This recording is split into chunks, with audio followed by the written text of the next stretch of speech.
Alam mo kasi, hindi kasi nila naiintindihan, sorry Hindi ko alam kung sinasadya nila na ayaw intindihin o talagang bobo lang talaga yung nasa administrasyon.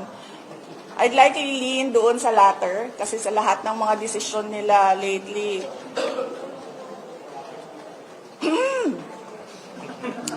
ay, alam mo, sa totoo lang talaga, nahihiya ako as a Filipino ba, na nanonood yung ibang bansa sa atin and ganito yung estado ng, this is the state of the nation. So, nilalagay namin doon personal to differentiate it from official. Kasi pag personal, hindi ako gumagamit ng pera ng bayan. Pag official, gumagamit ako ng pera ng bayan. Hindi ibig sabihin na personal na lakad yan ay holiday o pamamasyal yan.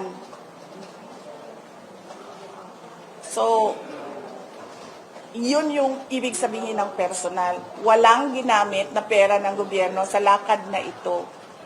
Pero nagtatrabaho pa rin ako. Sa official, ginamit namin ang pera ng gobyerno para sa lakad na ito, para sa trabaho namin sa Office of the Vice President. Yun. Hindi ibig sabihin na personal ay namamasyal.